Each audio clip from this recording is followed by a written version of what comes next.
Bonjour, alors on est ici en direct à Bruxelles. On sort de l'audition avec le candidat pour être commissaire en charge, commissaire européen en charge de l'agriculture. On va vous en dire deux mots tout à l'heure et on est avec Aurélie Catalo qui est de la plateforme Pour une autre PAC. Salut Aurélie. Bonjour. Est-ce que tu peux nous décrire ce que c'est la plateforme Pour une autre PAC? Oui, la plateforme Pour une autre PAC, c'est un collectif qui rassemble 38 organisations françaises. Il y a à la fois des organisations paysannes, des ONG environnementales, Solidarité internationale, citoyens consommateurs. Et tous ensemble, on travaille pour œuvrer à une politique agricole commune qui soit plus juste, plus durable et plus cohérente.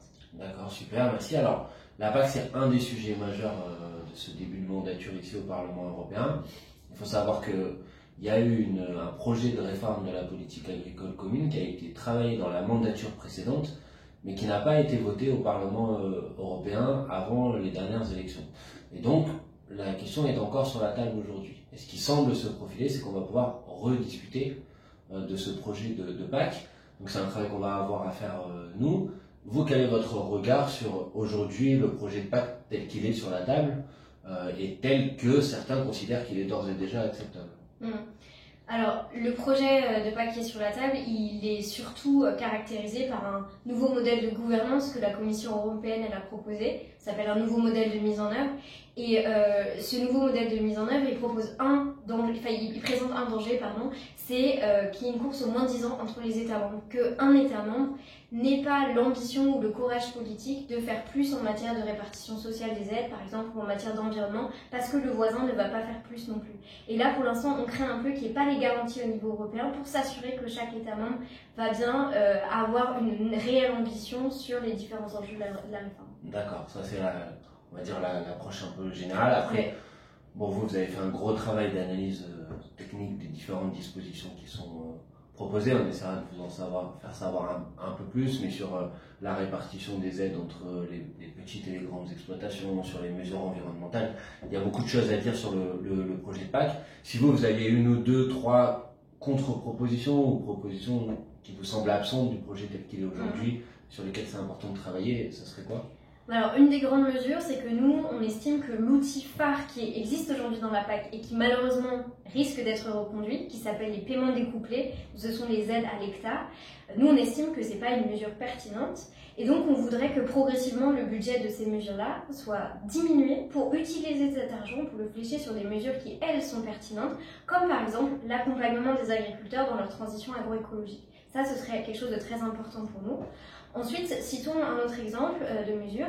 On souhaite que la PAC devienne en fait une politique agricole et alimentaire commune. On souhaite faire de l'objectif de souveraineté alimentaire l'objectif central de la prochaine PAC.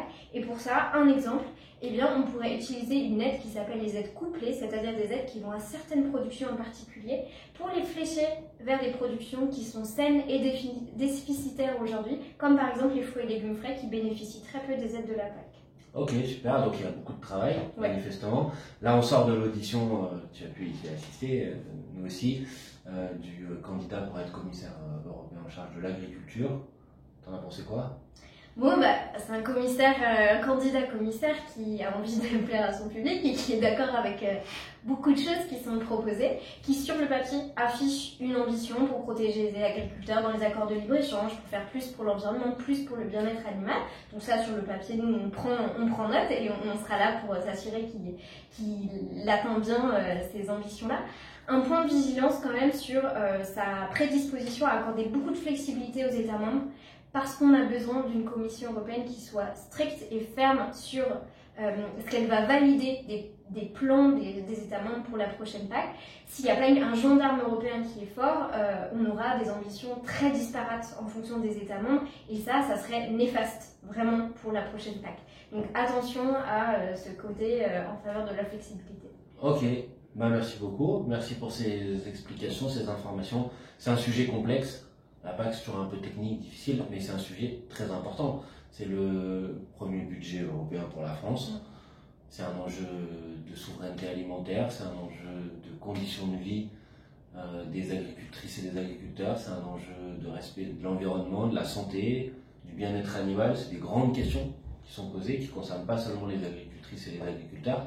Donc on va essayer d'y travailler avec sérieux dans les prochaines semaines. puis de vous informer régulièrement pour que tout le monde puisse bien saisir les enjeux de tout ça. Merci, bye bye. Au revoir.